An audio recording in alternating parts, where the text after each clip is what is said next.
Yes, sir, ladies and gentlemen, for the man himself, Gypsy.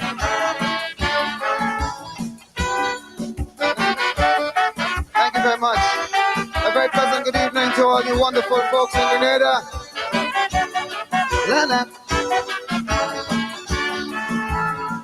Check out my complexion. Take a look at me and tell me, am I what I am today, or am I still what I used to be? If you say yes, well then I would prove you wrong. If you say no, well then I'll go with you strong.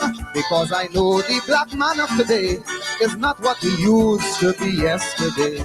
No, he's moved from the cotton fields and from the bondage of slavery right into major universities, graduating with honor and degrees. So many doctors and lawyers, presidents, prime ministers, who not so long were mere slaves and indentures. My friend, what else can I say? But the black man have really come a long way. La la la, la la la la, la la la la la la la la la.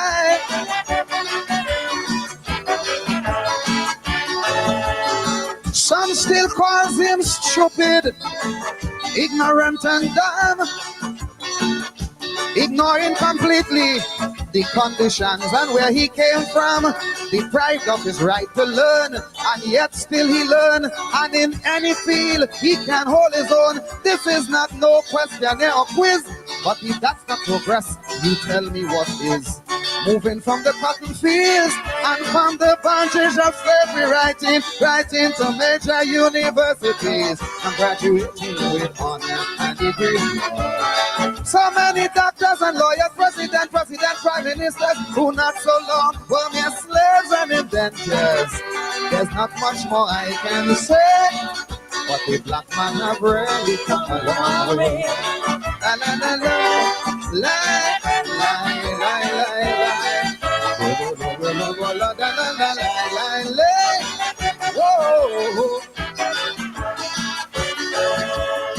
Hats off to the black man, brother. I know we have come real far, but that doesn't say now we have to stay right where we are. Keep on moving up. I beg you, don't stop. There is always room for us at the top. Teach our children the things that are right, cause the black man is yet to reach his real height. Though he's moved from the cotton fields and from the bondage of slavery right into major universities, still graduating with honor and degrees.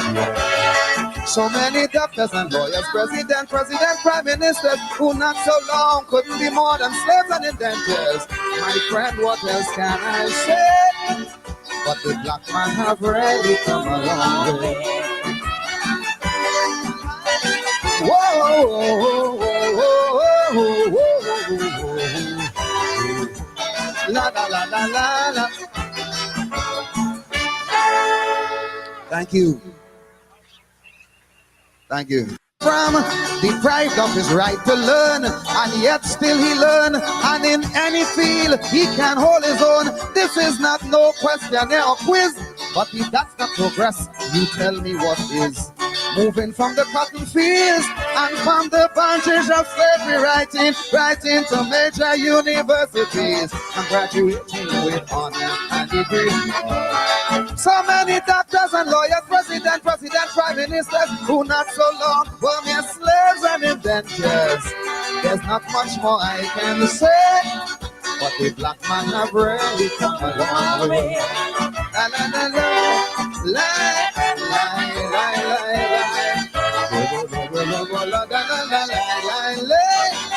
Whoa. Hats off to the black man, brother. I know we have come real far, but that doesn't say now we have to stay right where we are. Keep on moving up. I beg you, don't stop.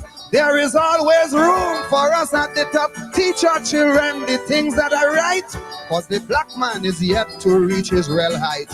Though he's moved from the cotton fields and from the bondage of slavery right into major universities, still graduating with honor and degree. So many doctors and lawyers, president, prime ministers, who not so long couldn't be more than slaves and indentures. My friend, what else can I say? But the black man have really come a long way. Whoa, whoa, whoa, whoa, whoa, whoa. La la la la la la. Oh yes, oh yes. Good evening to you. Winston Peters, the gypsy, the black man, has really come a long way. You know, we got to be careful. That's why, thank God for the Calypsonians. You know, he said the black man come from the cotton fields of slavery. And now he is in major universities. He's using the university there in not always in the literary sense. In the literal sense, he's using the university there metaphorically to measure where the black man as black woman has come from the field. And then he says, we have to keep on rising, as Maya Angelou would say. But a couple of decades ago, Mr. Hoyt says, you know, we have to look beyond the horizon. We have to keep on rising. And there are people in Guyana who take that to mean that Mr. Hoyt is saying that black people don't look beyond the horizon. Keep on rising. Don't stop. Don't stop. Every group, every country in the world, every lead in the world tells her people or his people to keep on rising. To keep on rising. But when a black leader tells black people, you know, they must rise, they must look beyond the horizon. The black stallion said, look on the brighter side, for the bright side is where we going. Martin Carter said, I rise again for freedom. It's a white road with green grass. Like I can quote poems. I can quote when Mr. Hoyt said, we must look beyond the horizon. He was speaking in that tradition. Dr. King said, I've been to the mountain and I've seen the promised land. I may not get there with you, but we as a people will get there. We are always moving on. Bob Marley said, the movement of Jah people, we are always moving on and moving up. And like the Maroons moving out of the plantation.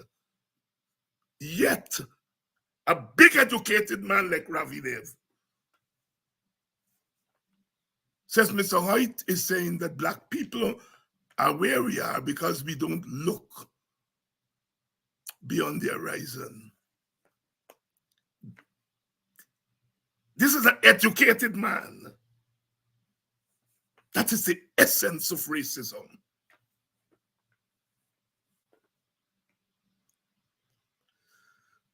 Good evening and welcome to Politics 101. We're going to be doing it tonight because we are in the battle of our lives.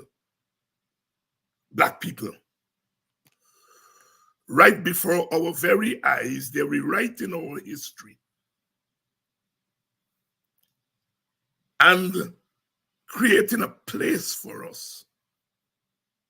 You see, racism itself is a judgment, you know. It's a judgment. You look at the skin color and you make a judgment of this color to justify enslavement. That is how the notion of race came into being. Plantation slavery preceded race.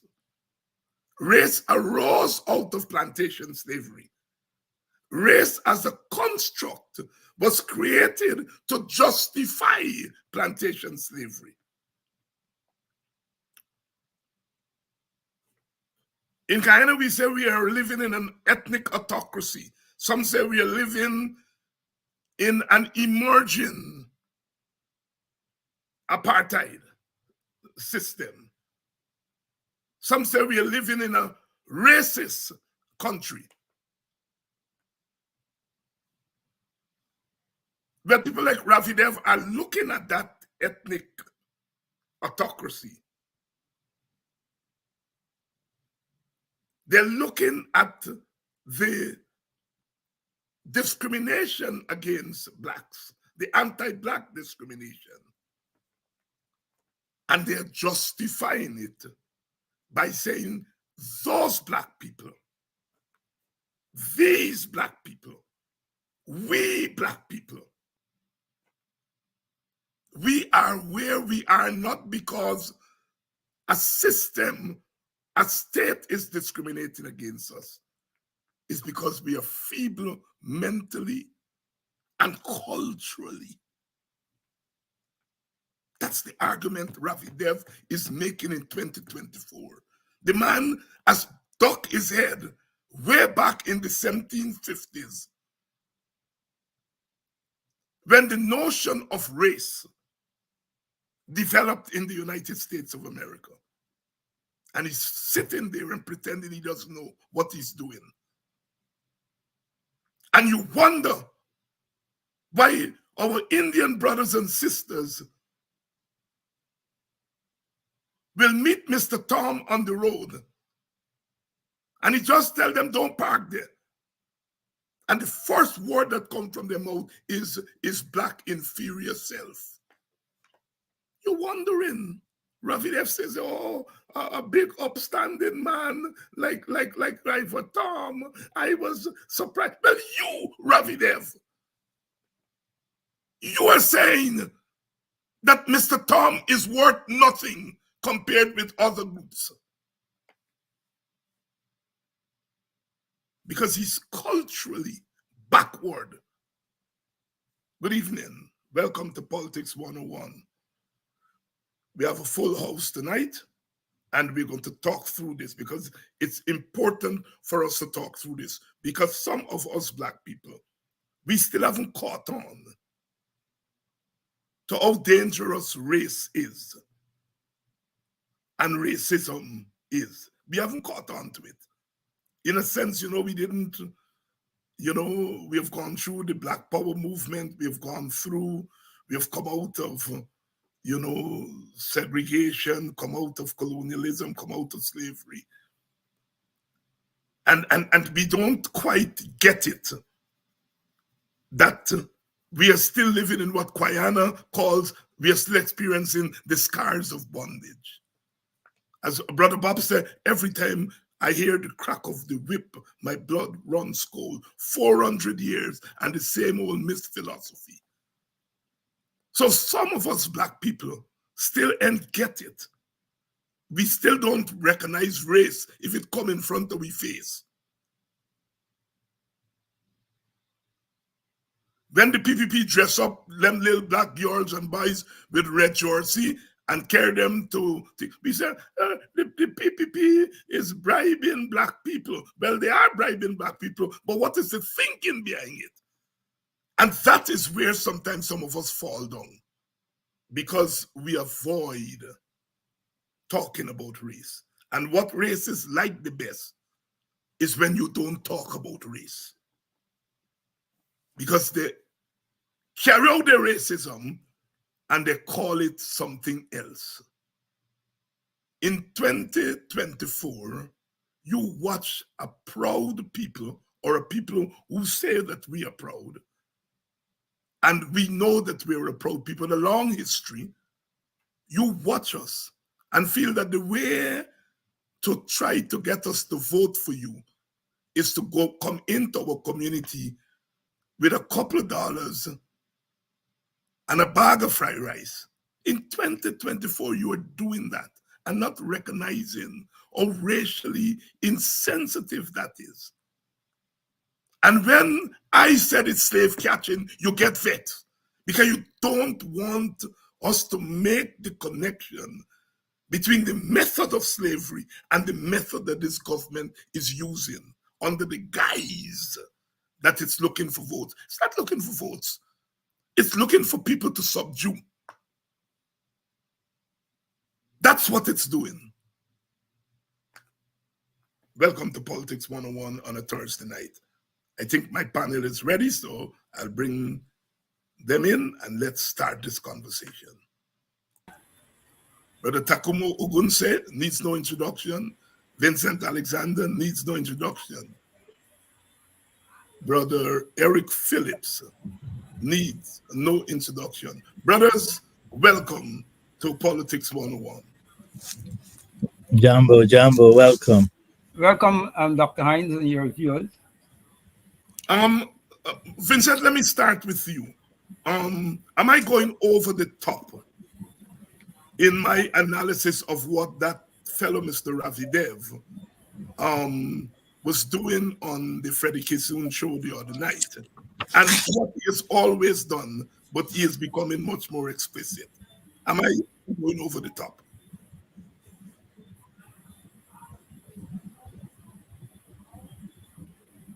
Your audio, Vincent. Your mic.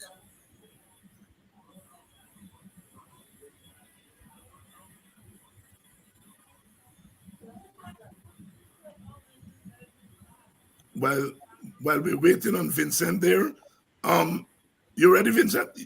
We're still not hearing you. Your mic is still not.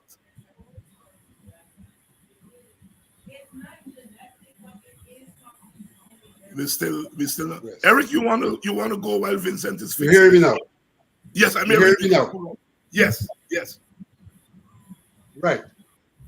I don't think you were going over the top. Ravi himself said in his presentation last night that he had taken a decision to say these things, although he knows that these things would be offensive. That in the past he might have been restrained. He's getting old. Now he's getting old. He's not holding back. He's saying it as he sees it. What's interesting for me is that as he sees it, one may well go back to his entree into the politics of Guyana and his earlier articles in this Stabrook News, I think it was. And if one reads those, one could see that, in fact, what has occurred, he's gone back in the sense to where he was at that time. So there was a period between then and now when there was some kind of moderation. But he himself has said, look, I'm saying it as I see it. But in saying that he is saying it as he sees it, he's trying to find a factual basis, which in fact is fallacious. He's trying to find a factual basis that's fallacious. And I would, in the first instance, like to dismantle his factual basis. Because once that is dismantled, then his analysis has no grounding. No grounding. So allow me to say a few things about his factual basis. He starts off by saying, look, that Burnham empowered Indians at the backs of black people, and he uses the rice industry. And he gives a specific example of the establishment of the Rice Board. The fact of the matter is, the Rice Board was established in 1946. And was established with the set purpose he is saying that Burnham used. In 1946, the Rice Board was established with the purpose of purchase of rice and sale of rice in 1946. What he's accusing Burnham of is purchasing rice and selling it and having a big difference in the price between purchase price and sale price. And somehow or other, the money, the difference goes to the interest of black people. So in the first instance, he's false, because this question of the sale and purchase of rights goes back to 1946, before we got independence, before the PVP came into existence. Burnham and Rice, you can say in 1972, there was a bringing together of the Rice Board and the Rice Development Company. But both pre-existed Burnham, both the Development Company and the Rice Board. And the Rice Board served that purpose as of 1946. He also went on to kind of, in some regards, on this matter of empowerment, call Hoyt's name and Burnham's name together. And if you take Rice as an example, it is Hoyt who introduced private sale of rice in 1985-86. Hoyt introduced that. So how could you, even if he's right about Burnham, how could you call Hoyt's name with Burnham when Hoyt was the one who allowed Cayman Sankar in 1985-86 to be the first exporter of rice?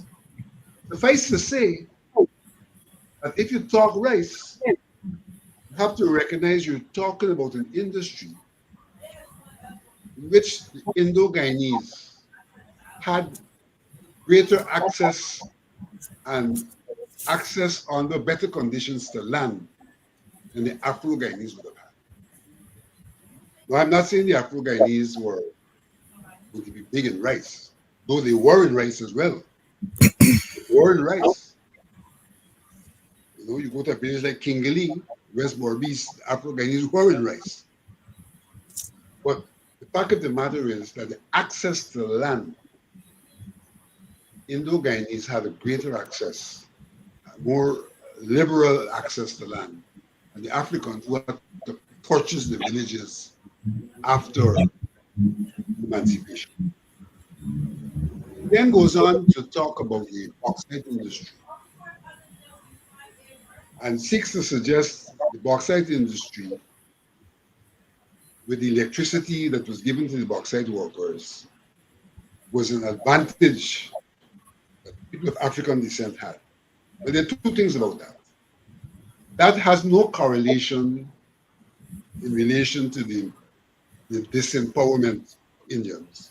That's a separate geographic arrangement. It has no correlation with any trickle-down effect on the people, on Indians. That's the first point I wanted. But how could he dare talk about the bauxite industry in that way when he ignores the fact that in the sugar industry,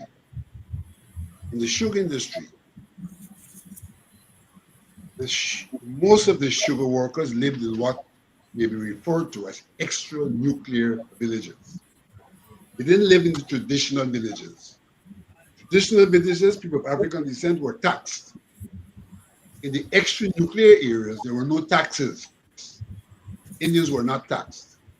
But in addition to not being taxed, sugar industry provided welfare. They provided health centers, they provided water, they provided infrastructure, and under the sugar industry labor welfare fund, Indians were given land at $1 per house lot. So that you can't say that the benefits, welfare benefits the Afro-Guyanese might have had in India was a source of disempowerment of the Indians and riding on the back of Indians, because in no way bauxite has anything to do with riding on the back of Indians. But not at the same time consider that in the sugar industry, there were welfare measures that trumped, in some regards, the welfare measures in the bauxite industry. Suffice to say that the fact that the bauxite industry had black leadership has to do with the geography in the main. When the bauxite industry was created, nobody stopped Indians from migrating from where they lived to go and work in the bauxite industry. But the blacks migrated. And so when it came to nationalization, it was the blacks who were in that industry through a process of migration that took place that in no form represented a discrimination against the people of Indian descent. So the point I'm making, because I shouldn't really go on and monopolize, is that his factual bases are wrong, are fallacious. And the extent to which his factual bases are fallacious, then his analysis has no ground upon which to stand. And I rather suspect we're going to say more about the analysis, me having laid this factual basis, put this factual basis aside. Let me say one more thing. We talked about the KSIs, as if the KSIs again were a mechanism to shut down the Indo-Guyanese who were involved in trading. The KSIs came into existence at the time when there was scarcity. And it was a mechanism for distribution to make sure, we had this whole like the people cooperative units, and anybody could have formed a so-called KSI in their cooperative unit. But the fact of the matter is, during the period of the KSIs, parallel to the KSIs, it was the period of trading country. The most from contraband were our brothers and sisters because of that period of contraband. That in fact, Indo-Guyanese could have emerged in a better economic position than Afro-Guyanese in 1992.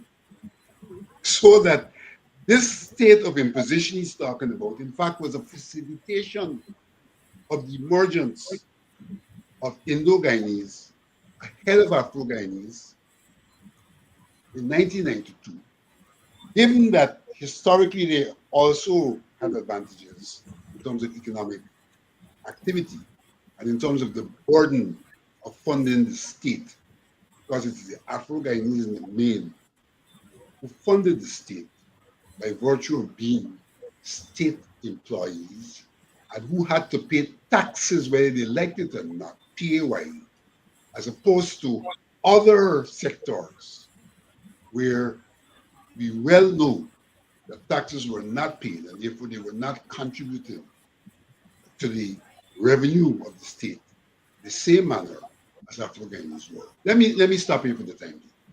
Thank you very much, Vincent. And your point is so well taken about searching for factual basis for a fallacious analysis and conclusion, because that's what race is. That's exactly what race is. They enslaved African and then had to answer the question, why enslave these African people and not the native Indians and not the Europeans? And the answer, they then go searching for the answer. And as you all know, they went to the Bible first, and they found Shem and Ham.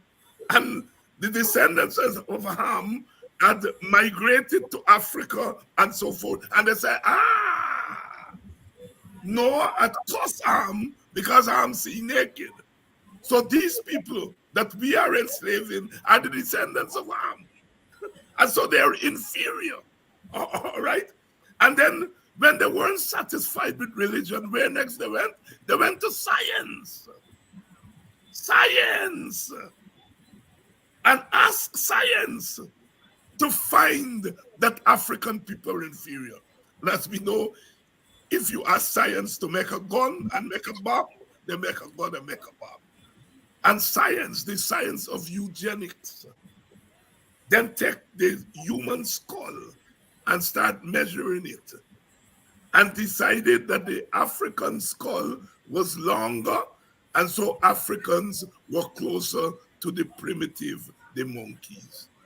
So what Dev is doing is the classic racism, which is to arrive at your conclusion that people are inferior, and then you go looking for facts.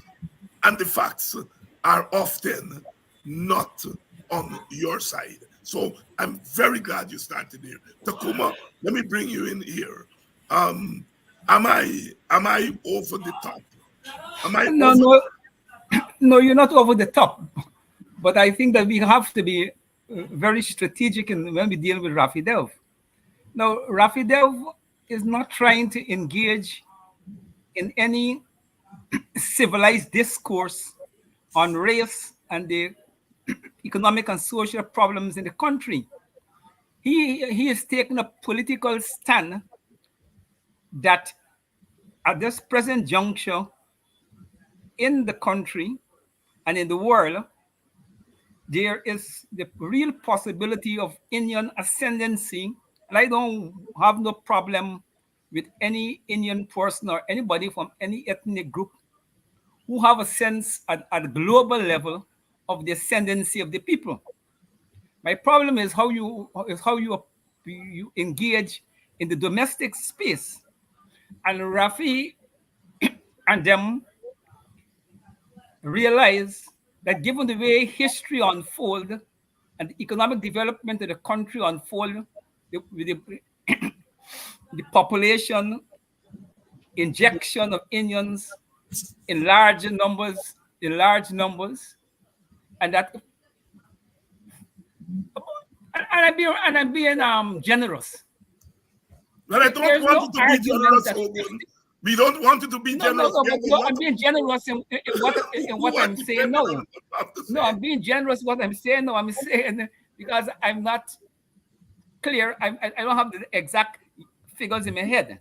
But I'm saying there could be no argument that 50 years after the arrival of Indians in Guyana, given the way in which the Europeans structured the economy, okay, and the various relationships, that Indians had the dominance in numbers, they've already got the dominance in the economic life of the country.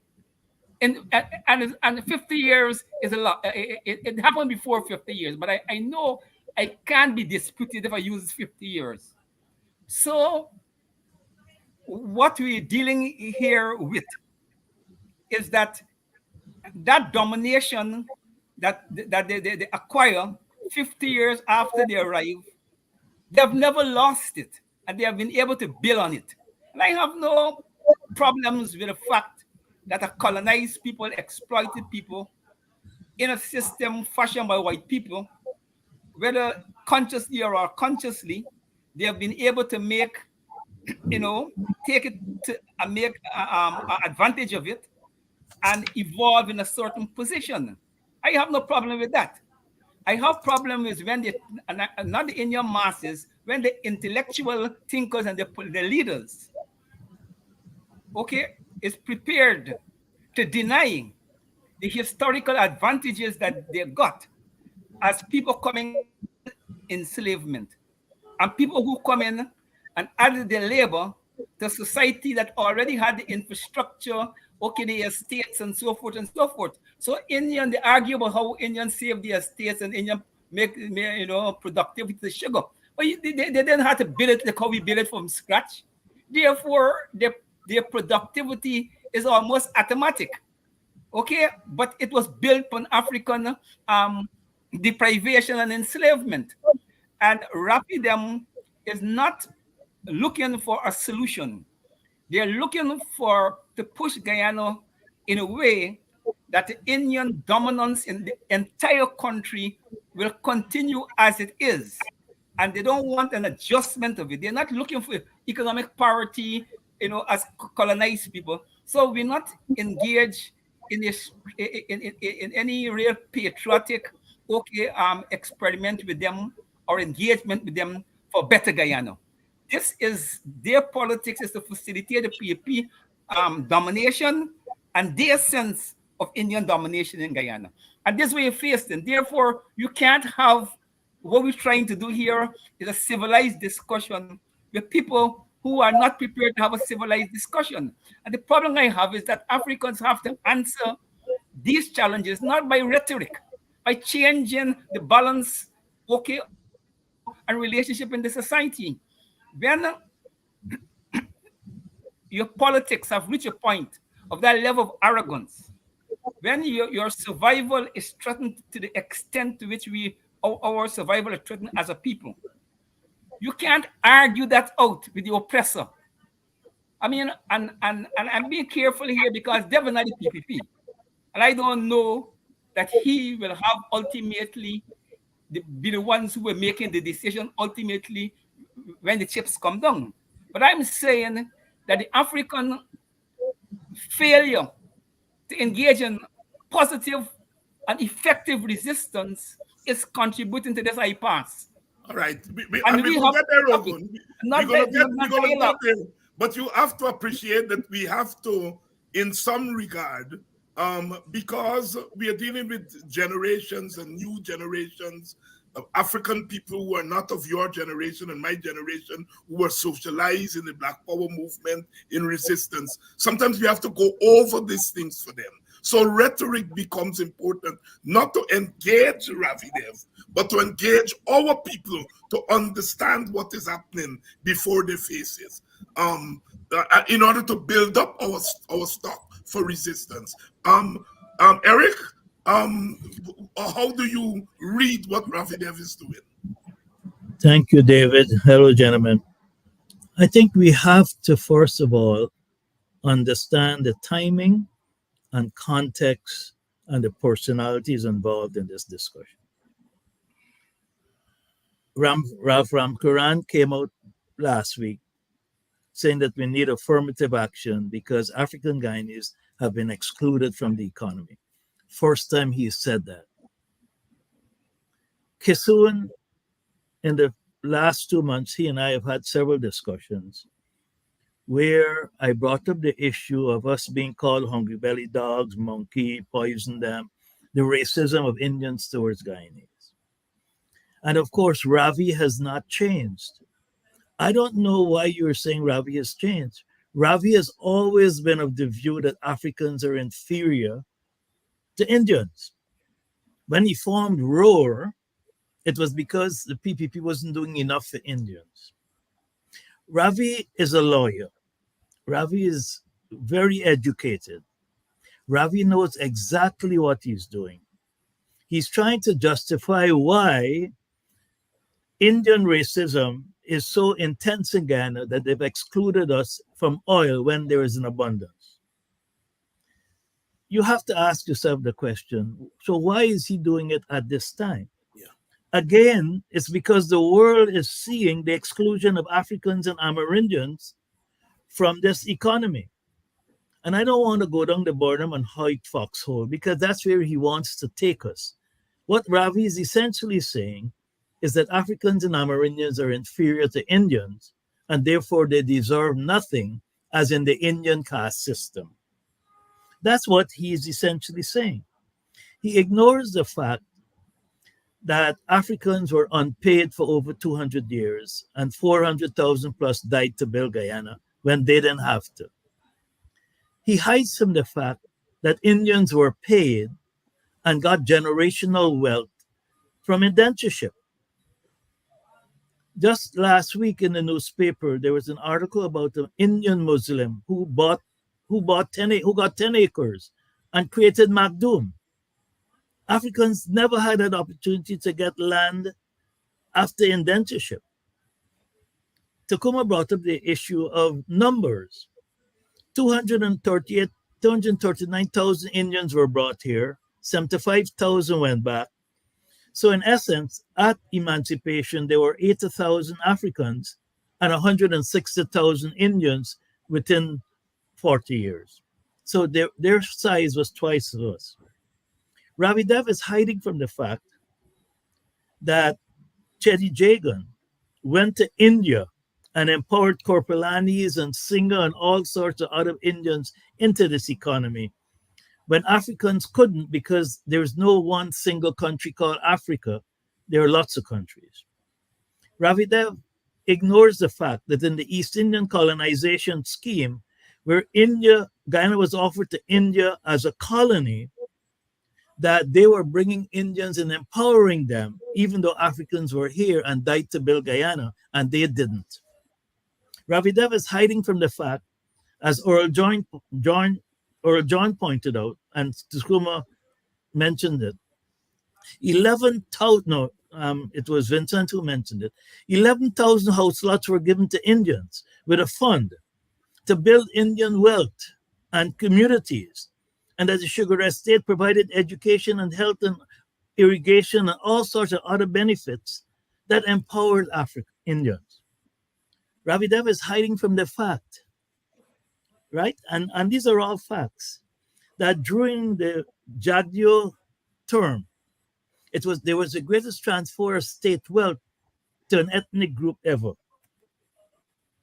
He's hiding from the fact that Sarah had over 350 cases of state wealth being given to Indians in many different schemes.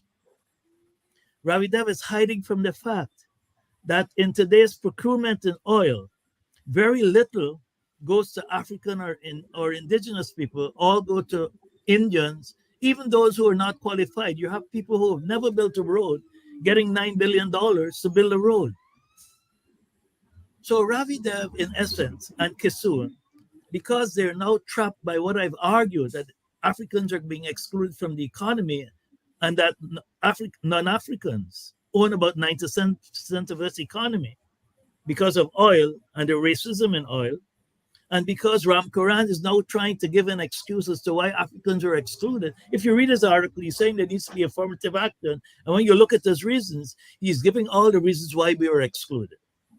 So what I'm saying, gentlemen, is that Ravi Dev and Kissoon are trying now to cover up what Ram Karan has said. And the only way to cover that up is that by saying we're inferior, we're not capable of being business people. He forgets that the village movement was the greatest entrepreneurial activity in any post-slavery society, where we saved money, where we bought plantations and turned them into villages. And of course, the British did 12 things to destroy our villages. So what is happening today is because of the external pressure, they're trying to say that Burnham and Hoyt empowered Africans, when 99.9% of the empowerment in Guyana has been to Indians. They got land after indentureship to build homes. They got villages. Hurst Durin in Essequibo was a village given to them. So because our population is young and don't know their history, Ravi Dev could make this argument. And you see it being perpetrated even in the education system. When there's common entrance, they show the pictures of the top 10 people trying to give you the idea that Indians are better than Africans. But none of them beat me when I was at QC. I was first or second all my life in QC. So are Africans inferior to Indians educationally? So you got to understand what Ravi Dev and Kissoon set out to do. And you have to understand that Ravi Dev has never changed from his view that Indians are superior to Africans. Let me read something that Clemcy Turan wrote in his article entitled The El Dorado Complex and the Shaping of Indo-Guyanese, a Revisionist Perspective. He said, Dale Bisnaugh observes, at the core of Indian attitudes to the African Guyanese were the malign vestiges of caste thinking. The African Guyanese were said to belong to the Kali or black caste, and were consequently of very low ranking, or of no ranking at all. They're identified as Rawan, the arch enemy of the Indian god hero Rama, a demon figure. And this is why, when the Henry brothers were killed, we didn't seem to understand what was being said to us. Mhm. That was a sacrifice. That was murder. Yes. Telling to us that we are lower than them and we are like cattle and they could kill us with impunity. So I don't want to go down the Burnham and Hoyt thing because that's where Ravi wants to take us. The reality is saying that Africans are inferior to Indians, period. Amerindians are inferior to Indians, period.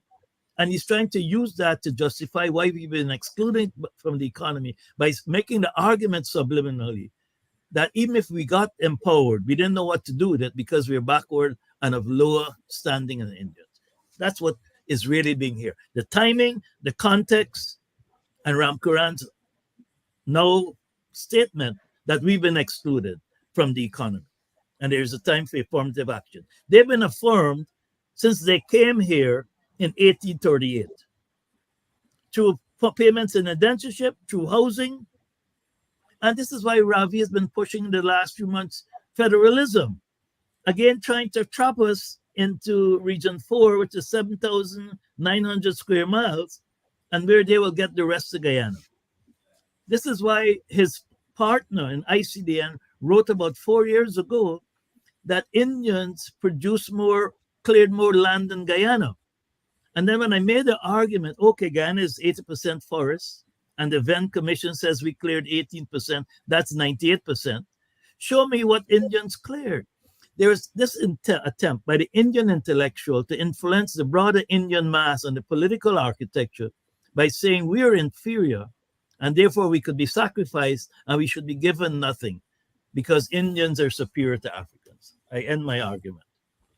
Vincent, you have been, like all of us here at this thing, for a very long time. Part of the tradition coming out of the African Guyanese experience of trying to democratize our plural society, as you keep reminding us all the time that we are a plural society. And ultimately, if this plural society is to work, then we have to find a way to democratize the system and so forth. So you've been at it for a very long time. The coming of oil really has opened up, we say a can of worms, but more than a can of worms. Because the old idea was that if you enlarge the pie, then ethnic groups would have little to fight over because the pie is enlarged and everybody is going to get a piece. But what we have noticed in Guyana is that the pie has enlarged and it has, in a sense, escalated the ethnic divide and the ethnic problem.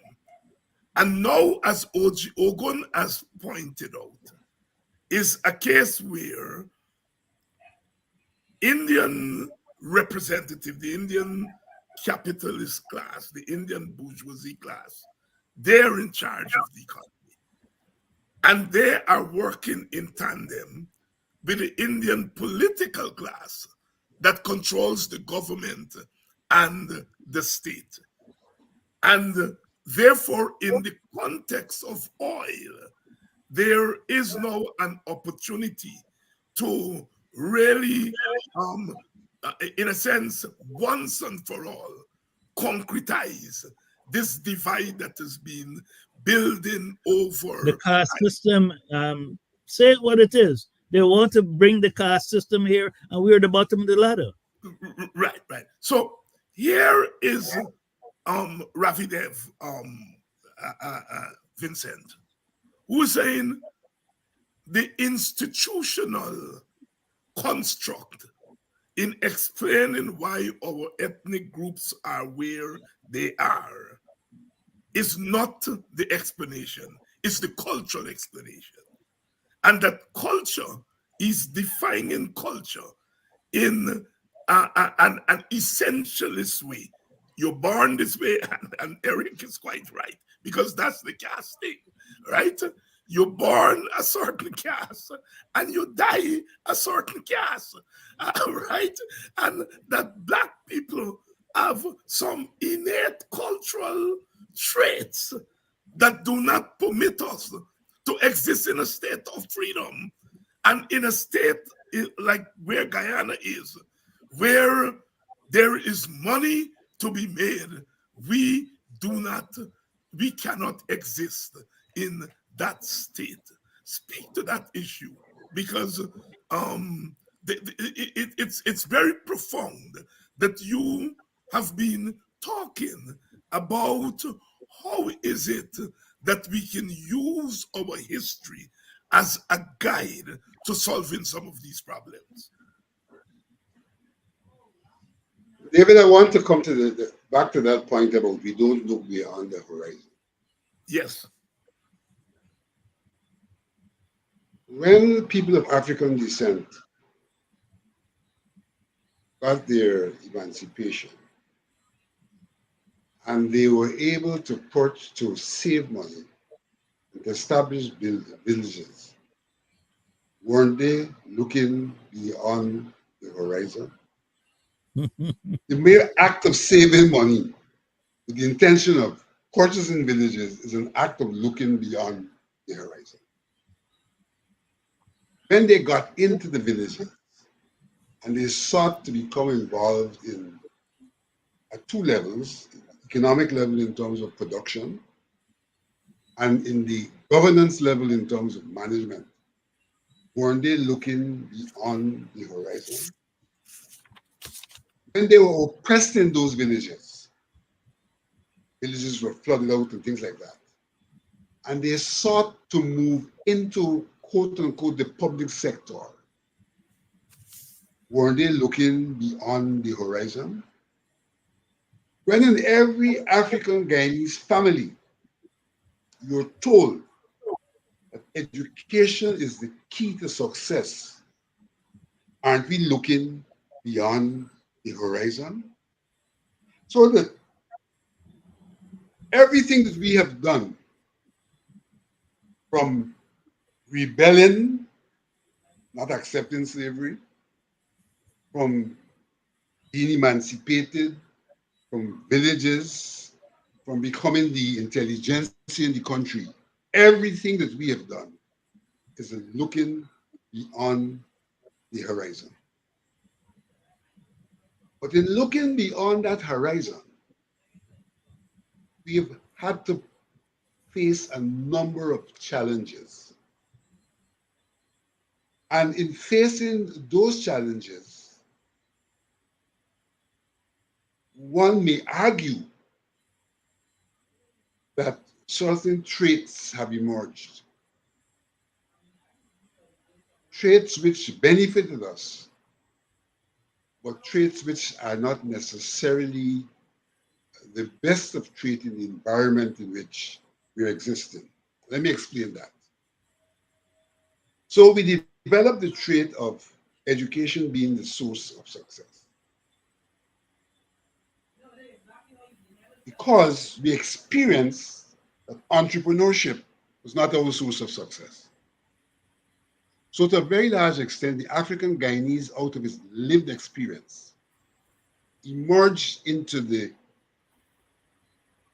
education as his foundation and stable jobs and all of that, professions as the way to go in life. But that is exactly what we are now criticized for. That we're not entrepreneurial. Suffice to say that when one looks at a society and its development, these things that we are involved in are no lesser important to development than the private sector and its growth. Because development is not merely about wealth. That is why the Chinese used to say you could redistribute and bring about development even in a circumstance where there isn't growth. Because your state of health, your state of education, those are integral indicators of human development. And the extent to which we contribute significantly, and probably more than others, to education, to the health sector, etc., is the extent to which we are making a major or the major contribution to human development. But that human development, that human being, in our circumstance, has been undervalued. And there is this argument that really the people who are producers of tangible things are the real ones in terms of the returns from that production. When in fact, real production is human self-reproduction. And human self-reproduction is not just about the economy. It's about the things that I have mentioned. And therefore, those things should be valued as much as. One of the problems in our society is that those things are not valued as much as. And therefore, the African Guyanese and whoever else ends up in those sectors are treated almost as if they're parasitic, as if they're living off of the efforts of others and they're not contributors. And the PPP has subtly in the past, from an ideological perspective, using the Marxist idea of the working class being the real producers of wealth, have subtly ingrained the thinking that African Guyanese are not real involved in the real development process and therefore are not worthy of the returns for their contribution, because their contribution is not what growth is about, what development is about. When in fact, we have gotten to the point where it is clearly understood that economic growth is not in itself development. And economic growth could occur in a circumstance where there is no development, as is occurring now in Guyana, because the economy is growing, but the people at large are not benefiting, and therefore real development is not occurring. What is happening is that a certain class of people have captured that wealth and are using it for themselves. And one other critical point to make in this circumstance is that we may get down to the argument that this thing is really our class. The truth of the matter is this, that whilst objectively it may be about class, we're dealing with different communities, plural society. We don't all see life the same. And so in one sector of our society, there are those who accept, from an ethnic perspective, the caste arrangement. And therefore, though they are the sufferers, they are prepared not to struggle to come out of that state, because their coming out of that state has to do with the act of reincarnation and rebirth and the good behavior whilst they are in that state, as opposed to the African Guyanese who sees life quite differently. And that is why that speaks to the plurality of society. Now, I'm not criticizing them for who they are, but what we have is a situation where a certain set of people and the class that sits upon them happen to be Indians.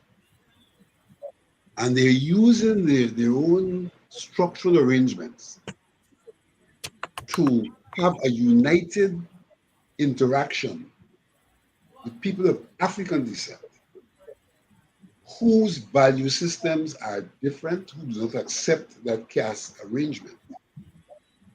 And who, if we were to succumb to what they are doing, would be tantamount to being in the caste system, the Dravid at the bottom of the caste system, who must live with it, but we don't believe in coming out of it in reincarnation. And so we have to live it now. And in some regards, our living it now is seen as early gratification because we got to live it now. But even as we live it now, the way in which we socialize ourselves, we look beyond the horizon in relation to the generations to come. And so, whilst we might not be as in the same state they're in terms of material generational wealth, we do a lot in terms of generational wealth that is educational, that is cultural in the narrow sense of the word. And the problem the country is therefore faced with is a non-acceptance of the plurality, and that if we're going to live in the same country, then we have to find ways and means in which we coexist, bearing in mind that coexistence occurs at levels. So we have to coexist at the individual level, communal level, and it's the individual level, the societal level, the communal level, the individual level, the family level, the communal level, and the societal level. And that it is at the societal level we have to agree on how we are going to, in fact, coexist, because that is where we really interact. That is where we have to establish equality across the board, even as the diversity continues to be, as it should be, at the individual, family, and communal level. And I'm using communal level in our circumstances because to a very large extent, we still live in ethnic enclaves. Ogun, your point of that we can't have a conversation with Ravi Dev, and this conversation is not with them. This conversation is with our people. All right? And you reach logically for something that you've been very consistent with, and that is resistance as a form of breaking down some of these barricades and that are being put up by the intellectuals and activists among the Indian Guyanese elite. But as you listen to Ravi Dev, it's almost that he couldn't help himself. He keeps referring to Hinds and Phillips, and every now and again he throws in another name. But he's using Hinds and Phillips to really represent all of us who are pushing back against this kind of thing. Don't you think that the resistance that you are saying that we should have more of, and I completely agree with you, don't you think that Ravi Dev himself is aware that there is a serious resistance coming from us? And so therefore, he spends an hour and a half every time he makes a point going back to us.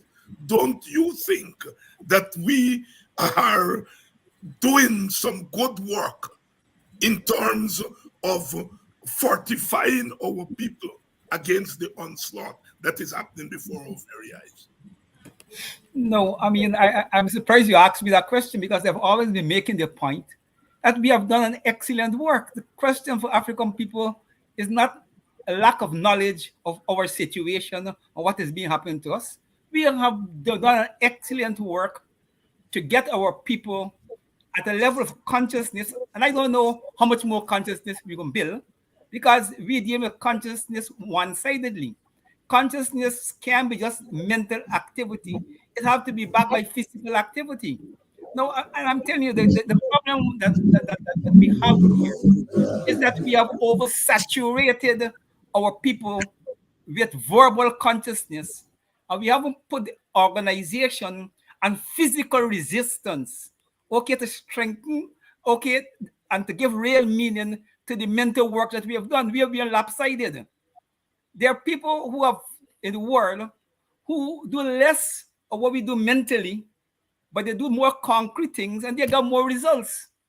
all I'm trying to say is that look, we have done, and especially since COVID, I mean, new social media. I mean, nobody could miss, okay, the impact and the influence that you all have been able to have on the African Guyanese community, the entire community, okay, where they're being addressed on these matters almost on a daily basis in a very intense way. And the level of discourse has been tremendously high on our platforms. You know, and I'm saying that, okay, we have done a good work. We have, in my mind, we have overdone in that area. It's time we rebalance the scale, because I think as an African, philosophically, African thinking is balance. You can't just the one side going down the scale the way, or so you're going to achieve anything. You got to get balance. And what is lacking in this equation is African physical resistance. For instance, they make a lot of noise about African protests and street protests. But throughout the history of this country, everything that African achieve and everything Guyanese achieve through politically and socially, economically, is through protest and resistance. That has been our history.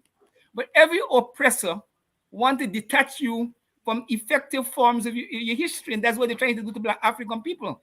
And we are allowing them because we're playing their game. For instance, I have listened very carefully, and I don't want to go on a count all African street protests historically, okay, from the time African and Indians, meet in Guyana, to see where the scale go.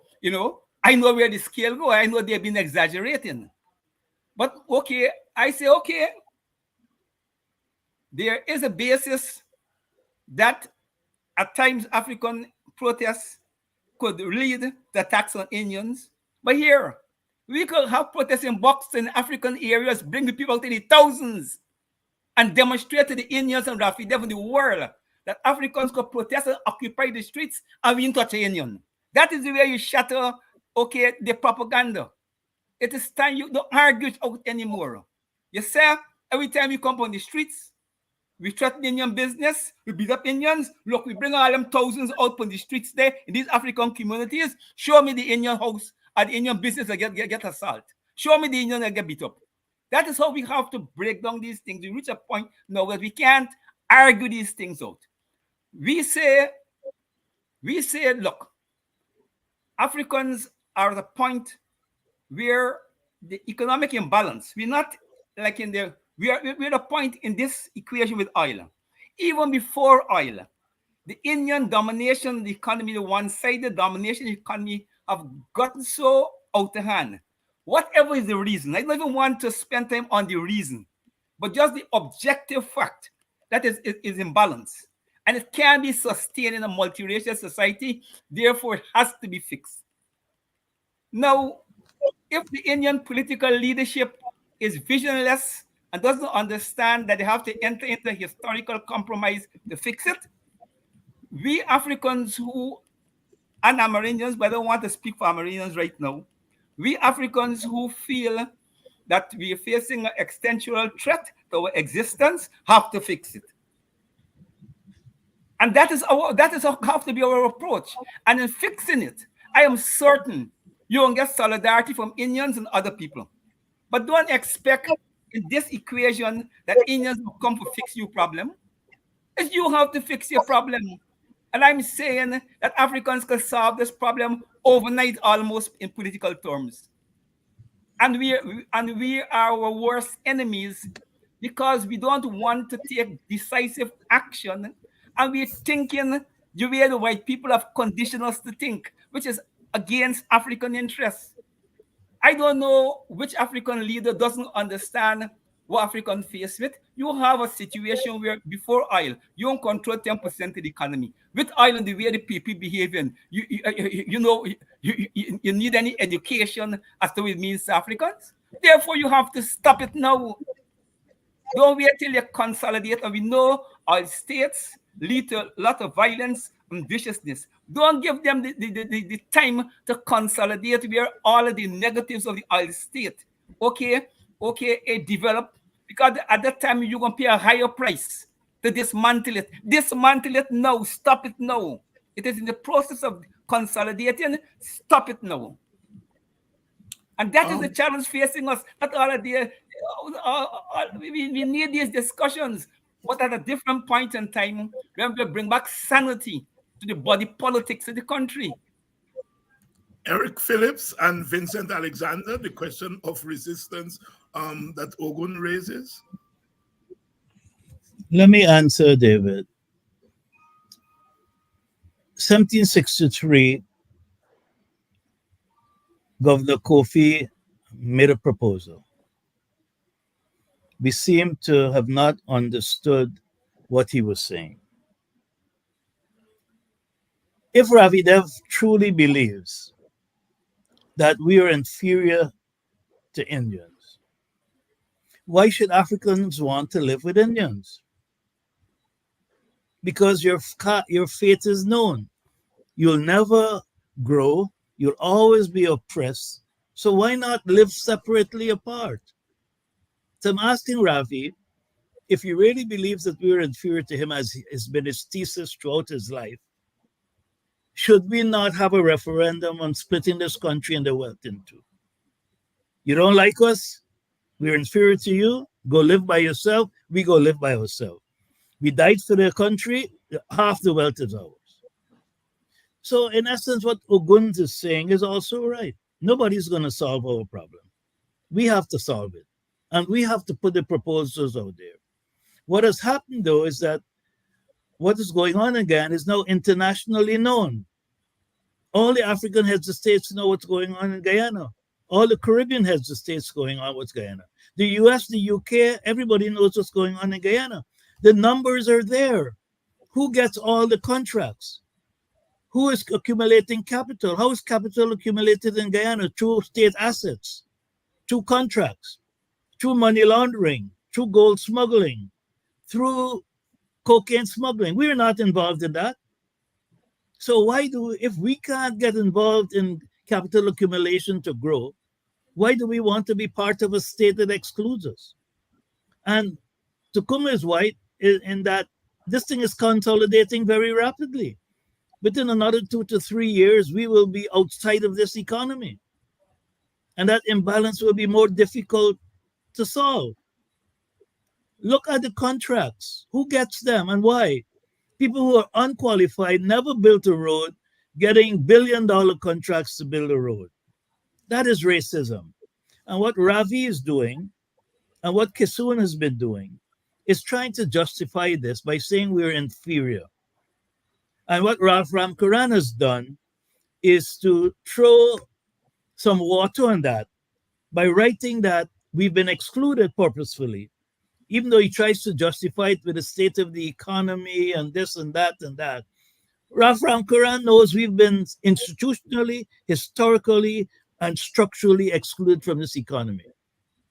And whereas in his older age, he's trying to say, hey, this is what's happening, Ravi Dev is trying to come up with a reason, a racial reason to justify something that has nothing to do with race. Is he saying that all Africans are inferior to Indians? What's going on in Nigeria, Botswana, in England? You know how many property Africans own in England?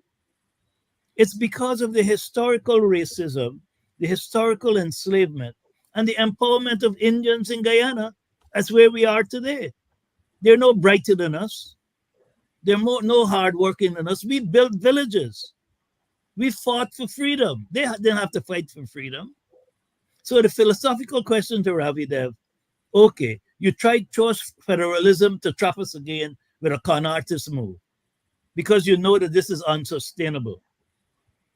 And you're talking about dissolution of power. Let's do the real dissolution of power and separate. That's the philosophical question I'm asking Ravi. Given that you've come to this conclusion, in your esteemed intellect, isn't it best for us to separate? I end there. Vincent, this conversation about resistance and how you deal with racial discrimination and racial oppression and racism is a long discussion. You look at the United States of America and the arguments as to how do you confront the King approach versus the Malcolm approach, the Du Bois's approach versus the Booker T approach, the Garvey approach versus the thing. You go to South Africa during the apartheid era, and the Steve Biko's versus even Nelson Mandela approach and so forth. We have had this long conversation about how you engage and you approach racial oppression. Ogunseye said, or the Zimbabwe case, don't leave out Zimbabwe. Zimbabwe, right? Ogunseye said that we have done enough consciousness raising and that we have reached the point to move to something else. Help us, Vincent. I would say that we have to recognize where we are located in the matrix. Mm-hmm. We are located largely in the service sector, but the service sector is critical to the survival of the nation. Therefore, we have to use our sectoral and geographic locations as the places where we turn the screws. Bearing in mind that historically we've seen that at the end of the day, there is something called a negotiated settlement. But people have to be brought to the table. And so we have to use, I repeat, our sectoral location and our geographic location as the places where we turn the screw so that it is recognized that we have to be dealt with on equal footing. And there is where we will have the basis for a final negotiated settlement to the problem.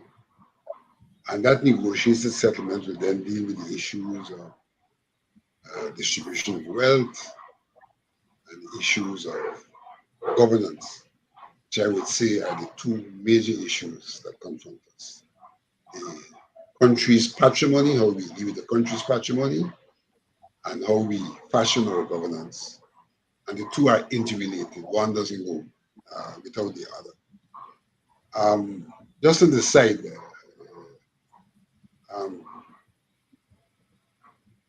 in some regards, Eric, we're separated. In some regards, we're separated. I think all of us say we meet in the marketplace. Yes. But the way Guyana has evolved as a nation, as a state, is not conducive. There's no basis for Ravi Dev's federalism. In fact, Ravi Dev's federalism is epitomizes his disposition, because he doesn't mention it these days, but early on he talked about 4 states. Yes. Orbis, Demerara, and Essequibo divided into 2. Now, I would have just referenced 2. Demerara is the smallest state. Less than 10%. The least endowed state, with the largest population and the largest section of the Indian population. So I don't know how you have a federal arrangement. Vincent, I'd like you to use the numbers. Region 4, right, is 7,791 square miles. Hold on, Eric. He's not hearing you.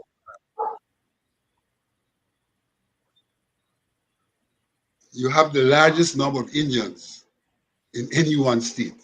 So that's the first dysfunctionality of this federalism thing.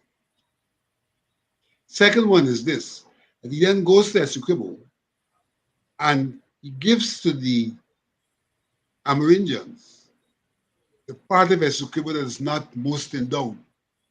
You won't believe that. He gives them Rupununi, right? But he doesn't give them Region 8 and Region 7, where the gold is and where the minerals are. So you can see him laying a claim, in a sense, to Guyana through this argument of federalism.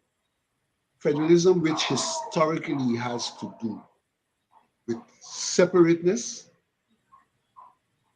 which we do not have because our counties are mixed and the wealth in our counties have been developed on the back of all of the groups. No one group has a monopoly of the wealth in any county. So you can't say this is yours. You don't have any county where it belongs, even by occupation, to one group. And historically, you don't have any county where one group has been the ones who have created the wealth, things like that. So that's a joke. But our separateness comes in terms of our communities. And therefore, in the resolutions of the problem, the national state has got to be de-emphasized to deal with the issues that are national in that hierarchy I talked about, the individual, the family, the community, and society. So we have to de-emphasize this, the national state. And that is where we have to have the conversation about the national state as we allow the communities far more freedom, both in terms of resources and in terms of governance, to govern themselves. And that must start from the level of the villages, so that a village has the kind of resources to do what villages can do. And then you get to a region having the kind of resources to do what a region can do. And then you peel off from the state much of what it seeks to do and have the area there of compromise and commonality, because then whatever is happening at the national level concerns everybody, both in terms of the internal arrangements and in terms of how we relate with the rest of the world. Vincent, can I make a comment on this?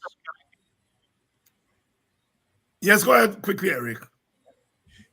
You know, Ravi understands what happened with India and Pakistan and why it didn't become a federal state. It became two separate states. So I fully understand where Ravi is coming at. I fully appreciate what Ravi wants to do. And we should not underestimate his influence on Indians, because they have a group of intellects who've been pushing this for the last decade. And we have to listen to what Ogun is saying. Ravi is trying to create solutions for us that are suboptimal to us or that will destroy us. We're the ones who have to offer our own solutions. And as much as people don't want to hear the word partition, that discussion has to happen also as part of the options. Because if somebody's telling me, I don't like you, you're lower than me, I'll never give you any economic breathing space, and I'll kill you when I want, and I'll put the state on you when I want. Why do I want to live with you? So if we can't find a solution of mutual and shared governance, and this is not about shared executive power. Yes, there's a fundamental problem with physicality of separation, for me. No, Pakistan and India did it. It was the same situation. So I'm saying, don't let us exclude any solution. Don't let us exclude any solution. Let us look at all the solutions and the pros and cons and comes to the one that makes the sense to everybody. If we can't get shared inclusive governance, and if we can't get any part of the economy, why do we want to be here? It's not about the we- incompatibility or the logistic issues of doing it. The more fundamental question: if you can't live as a dignified human being, why do you want to stay in this situation? And therefore, what are the options? Coffee knew what it was. Yeah, Coffee didn't want to share yeah. with Guggenheim. We got to talk about real issues. Ogun, let me bring you back in. No, my idea does not find the face of separateness. It doesn't. No, I'm Because saying the it's way one of the we- options we need to discuss fully. Yeah. Ogun, let me bring you back in because you've raised the question of what is called physical resistance. And based on the comments we're having here, I guess 99.99% of people say, I agree with Ogunseye. I agree with Ogunseye. So our people, we're oversaturated, as you said, with analysis, right? It seems we're oversaturated also with a sense that we need to do something more than analysis. Brother Ogunseye, what are the barriers? Because we are a rational people, all right? What are the barriers? So we are agreed that we know what's going on. We are agreed that we know what needs to be done. What are the barriers, Ogunseye? No, I don't want to behave like though I am a God and I know all the solutions to our problems as a people and as a nation. But there's some things that are very clear. One of the big problems we have in this equation is that we have not developed sufficiently an African politics as distinct from party politics. You see, and party politics are being fashioned in a Eurocentric way, and party politics is what the Europeans use to control the empire. So party politics was never intended to empower the locals. It's intended to keep you divided. Okay, so we're suffering from that, in that our people have been so cultured to party politics that if the party tell them to sneeze, they ain't gonna sneeze. If the party tell them to sneeze, they're likely to sneeze. So that's one of the problems you have, that you condition your people to take political action through the institution of the party, and for whatever reason, the party at this point don't want to have certain kind of street actions and other forms of action. The people, okay, are feel powerless. Okay, the next problem is we as a country, nothing in the last, okay, I'm going to reduce it to from the independence struggle. It's beyond that. European white people have been playing an important role in shaping what happened in Guyana. The internal contradictions have never allowed to mature to determine a local outcome in the political contestation. The Americans, the British, and so have always been imposing solutions upon us. So in whatever we do, we have always had to take that as a factor. What the Americans can think, what the British can think, what the external people can think, because they are real players in the equation. And we see what happened we see what happened post 2020. We see how the Americans play the politics of the Cold War. We see how they play the politics at the end of the Cold War and the effects of Guyana. We see how Trump play his politics in 2020. We now see how Biden and them trying to reshape and play the politics. So I'm saying that we got caught in a political culture, okay, that does not allow us to act as independent agents to the extent that objectively we need to act. Now, this brings the question of leadership. You got historical conditioning on one hand, but you have something called leadership. And leadership has to work out whether, look, fear has always been a factor in Guyanese equation. Just like how race have always been a factor.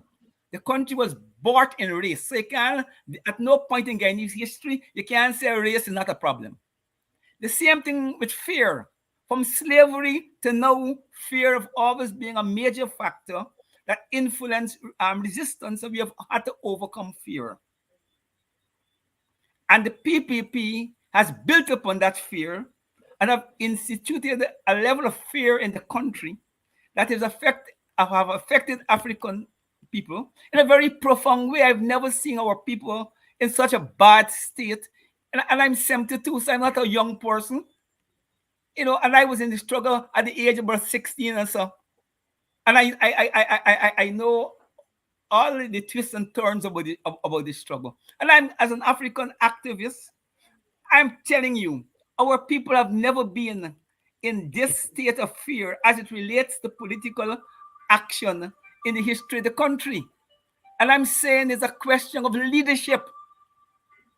We have not been having the appropriate leadership at the appropriate time. And I'm telling you, if tomorrow, North and the PNC put 15,000 African people in any part of Guyana, even in the flipping interior, I'm telling you the situation will begin to alter. Because we are demonstrating capacity and you're demonstrating a different mindset. Because, and this is to talk to your people, not just to the PPP yet. African people need to see from their leadership a certain resolve. And my big concern is exactly what happened with the extrajudicial killing situation. When the states, we always had extrajudicial killing from the colonial days. Okay, and so and so. But it reached gigantic levels under the PPP. And the PPP, okay, play with that thing because they want to discipline the African lumpen and disconnect it from support to the PPP, from the PNC. Because the history of the politics is in the city, the African lumpen support the PNC politically. In the rural areas, the Indian lumpen support the PPP and the sugar workers and whatever political struggle they had. That's the history.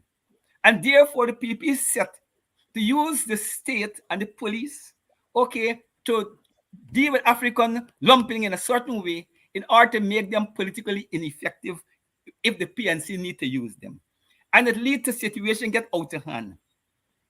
And I remember in Askria, in Agda, you know, we have encouraged marches, we have wrote to UN, we have this, and we were saying that this situation, because we were feeling it. You know, we saw when the PPP used the police to shoot at the nurses, okay, when they had the nurses strike. We saw African people, men crying and saying, I'm going to train me for the military, this is what's happening to me, and all kind of thing. I mean, we're cultural and political activists, and we really understood what was happening there. Is that black men were saying, look, man, we could stop this thing. We get enough preparation, okay, to stop this thing. And they cry tears. But back to the extrajudicial killings. When the killings get out of hand, now anybody will know that if you start to kill people willy-nilly as a state, using the police or the army or whatever you want, or private armies, a time will come where people are going to fight back. And what happened is the lumping elements who were the victims of the state execution decide to fight back.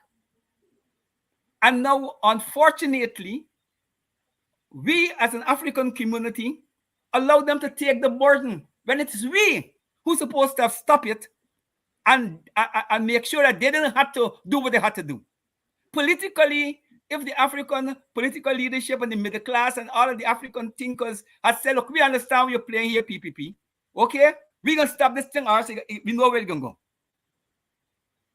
But no, we don't have an African politics to defend us in that profound way.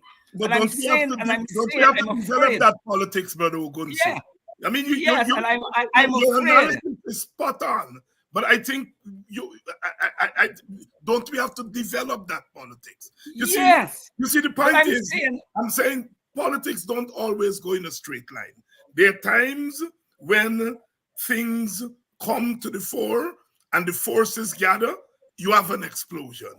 And from time to time, we have had that. We are at the point now where you are, and I completely agree with you.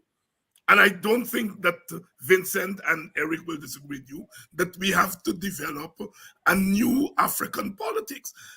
Don't you think Ravi Dev and them are very fearful that we are developing that new African politics? Yes, but if we are different with All you. right, so With you. to that. Here we're different with you. No, Right. here we're different. No. We Yeah. have to work with these little subtle differences. Yeah. I am saying that we're not going to develop the consciousness in a one-sided way. I am saying we have to engage in action as well as education. Look, let me tell you something. We got this whole question about how the PPP is using the state to buy African people, and the people are going but we know the history. If you impoverish your people, okay, and you're in a market economy, okay, a time will come that a certain percentage of people, regardless of the political views, will go and eat out your hand because they have no alternative. You know the way how you think you stop them is by telling people don't go eat out the PP hand. Is you make it impossible for the PPP, okay, to come in your community and do what you're doing, and make it impossible for people to eat out the PP hand. That is how you stop those things all over the world. You don't stop it. You don't stop it simply by you got a man hungry. You got children for money. You think I'll stop. If you look, if tomorrow somebody decided, we saying we know how we got a peace in Guyana, everything is quiet, this and that. People operate. That is why all oppressors is want stability, because stability allows those who in power to continue the oppression. But if tomorrow, for some reason, there is an earthquake, break the road from the East Bank and break the road from the East Coast, you think Guyana and Georgetown be normal? You think that you got any question whether people go to work, whether you want strike or you want strike? The objective change in the physical environment, change the mental and change the physical relationship of people with the productive sector and with the political sector. And this is what we got to understand. You see, we have too much of theoreticians and too few political practitioners. Are, I don't want to say revolutionary. Come and say, I thought that we dignify these things. Guyana is not no state for any revolution in any profound way. So I'm not talking about profound revolution. I am talking about the normal things that happen in a democratic society, what happened throughout our history, okay, in the colonial days, okay, and so forth and so forth. We get back to them. We're not a revolution yet. We're far from them. So I'm not talking about them because we're not in a state for revolution. But we must be in a state, as far as the African community is concerned, we must get quickly in a state where we put on the agenda the governance of the country, and we say we had enough. Guyana is not going to go forward in the present government arrangement, and we are prepared to bring this country to halt and pay whatever the price we have to pay for renovation of governance. That is where we reach. I don't know. I think we are going there without using the language that you're using. I think we are doing exactly that. Is my firm view that there is a way in which human beings respond to their conditions, that sometimes we, the political leaders, are not appreciative. We don't see the little nuances as they engage. And all it takes is for a moment. And David, you're right. All it takes is a mistake. Sometimes you don't have to force the situation too much. And you go ahead, Eric. No, David, you're right. I travel in the bus every other day. And all it will take is one mistake or one incident. Because you feel it, you sense it, the desperation, the anger.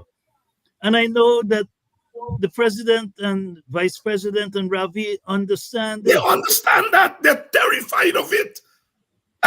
They're terrified of it. I understand what Ogun is saying. But I don't think Ogun understands The that the dynamic other right side now. has more intelligence on us than we have on ourselves. Yes. To understand that the point that Ogun is urging us to get, that we are probably there The already. slippery slope has already started. Yeah, we're probably there already. I'm seeing it, I'm hearing it, I'm feeling it. And They then you would see like to things get like rid of Tom. it. What happened to Ivor Tom? Yeah, There are these little things that just add yes. to, I mean, it's just a mess. I think we are there already. I think we are there already.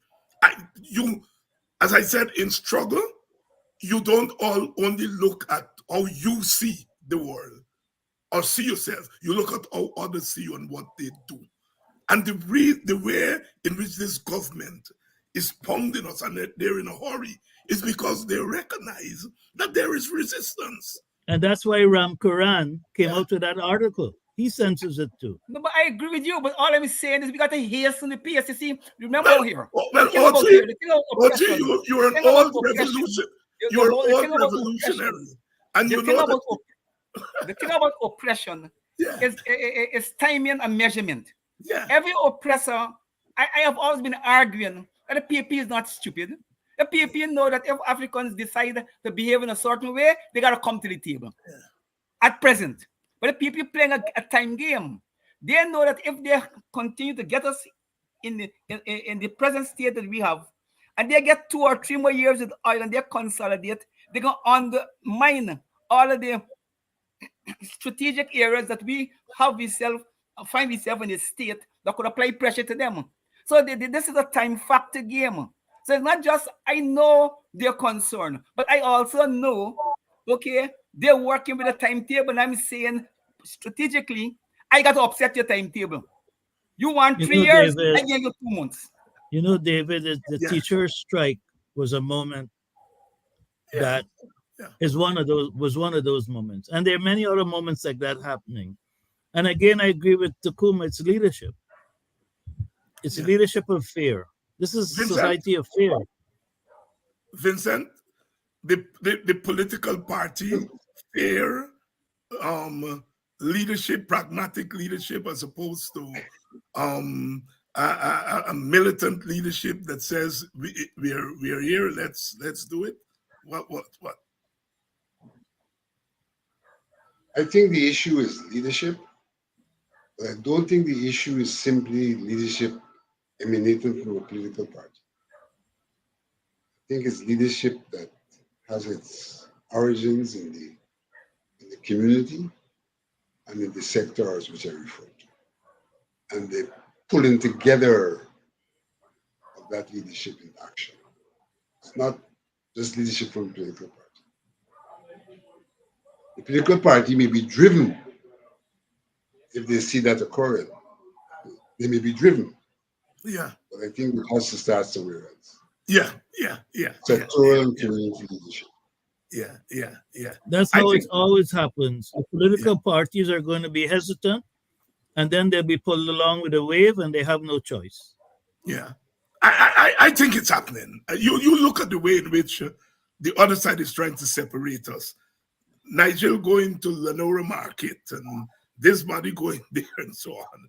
I think they recognize that our people are at the point where they've gotten up to here, right?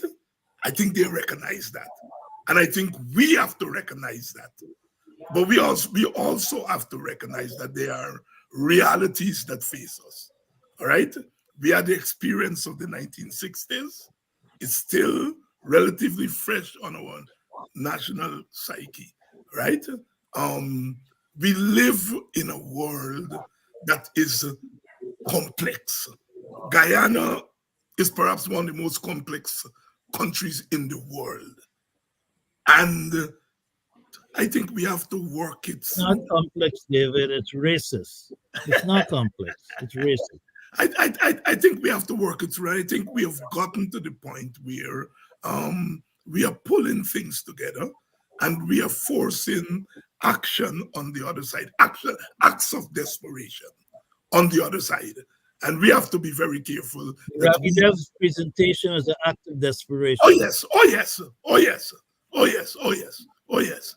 Brothers, we have been at it now for almost 2 hours. Your quick closing thoughts as we close off this segment tonight. Starting with you, Ogun. Okay, I want to close very quickly by saying that it is, I'm sad and it's a tragedy that African Indians and Amerindians and others who have been a victim of white colonialism and domination, faced for the first time with an opportunity that we could use oil, okay, to reconstruct our historical negatives in the society, which none of us are really responsible. Whatever advantage the Indians get in the process, okay, during indentions, so they couldn't get themselves. So we all understand, okay, and the sabotage of the African economy and keeping the African in a certain position and keeping the Americans in the hinterland and so forth. All these are machinations of the colonial state, the white people, colonialism and so on. And we have for the first time a chance, okay, to have money that we could begin a genuine process of independence, because independence really doesn't mean anything. It's correcting historical imbalances and injustices. And we have leaders, both in government and out of government, who will argue against the fact that the African condition is a reflection of slavery and the denial of hundreds of years of generational wealth. And they will argue that the Amerindian economic condition and social condition is not an effect of the same process. It is, and it is a tragic moment. I mean, I resolved those matters at 16 in classes in Askrio. That I have, since at age of 16, I have agreed, we have come to an agreement and enlightenment that this is the reality of Guyana, this is what independence means. But after 72 years, I'm 72 now, and I got to deal with this backwardness.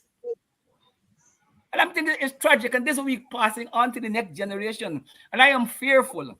We have not prepared the next generation to manage Guyana with this oil thing and all the challenges that the world and the exploiters and the vultures going to come in this country, okay, and the machinations that they can do to this country. We prepare young people for them. And therefore, they're likely to end up into pointless blood slaughtering. And I want us, this generation of us, okay, who will be 70s and be 60s, we have to get the leadership and stop it. The younger generation can't deal with it. They haven't been prepared for it. And if we don't do it, okay, we do a disservice to the country and the young generation. We have to stop it. This is the last generation who have some amount of social understanding enough of the past, a sense of what's likely to happen to the future, and we have to stop it now. Eric, closing thoughts? There's been a concerted effort to make Guyana an ethnic state. All the symptoms are there. The contracts, the budget, how money is spent, who is empowered. But I think all of us need to understand that Guyana is in geopolitical play right now because of oil. And there are external factors and external groups who will not want this country to go up in an uproar. And so they're mitigating factors. And I do honestly believe that the PPP understands this and that they know this becoming an ethnic state isn't going to happen. But there are still other actors who are trying to give a justification as to why it should happen. I think within the next year, a lot of things will change. The geopolitics of the world is changing. The geopolitics of CARICOM is changing. And so I have hope that there are people smart enough in the parties to bring this issue to its essence, because we're on that slippery slope where people are getting entirely fed up, and that's a dangerous environment for all of us. Vincent? I think that if we look at the landscape carefully, we will see that there's a realization that things are happening and there are platitudinous responses to those things. So it means the things are having some impact. What is absent and what is necessary is trusted, selfless leadership. Yep. The moment is upon us. Yep. It requires trusted, selfless leadership. Thank you, Vincent Alexander. What a note to finish on. Thank you, Eric. Thank you, Tacuma. We're going to continue this conversation next week because it is important. I know when my brother Ogun said that we over theorize and rhetoric, I know he doesn't mean it in the literal sense. Because his presence on this program tonight and his rhetoric and his theorizing is important in rallying our people. We are almost there. We are almost there. Old people say, 2 man in more. Thank you, my brothers. And thank you, the audience. We are doing it. We are doing it. When I hear the Ravi devs of this world, I know that we are doing something right. And I know that they know that we are there. I agree with Vincent Alexander. I agree with Vincent Alexander. It's the leadership. But we are there. We are there. You all, the people, have to make some intentional choices.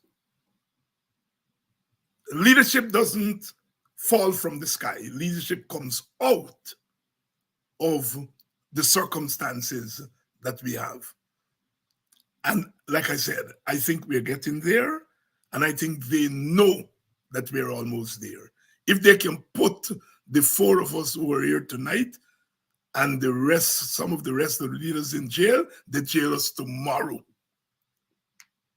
Because in their minds, we represent the beginnings, the shaping of that leadership to take this to the next and to a solution that takes into consideration the objective and subjective realities of Guyana. At the end of the day, we ain't going back to Africa. We ain't going back to India and China and wherever. We all got to live on this place here. And we have a responsibility as leaders of all ethnic groups to recognize that that solution has to be a solution that is based on an understanding that we have to be alive to enjoy that solution. To enjoy that solution. They're pushing us because they want a certain kind of response so they can use an excuse to do what they want to do. But we gotta be smart. We gotta be smart, and I think we have been very smart. We have been very smart. We are doing it. We are doing it. And I think in the end, we are going to win. We are going to win. See you all tomorrow night.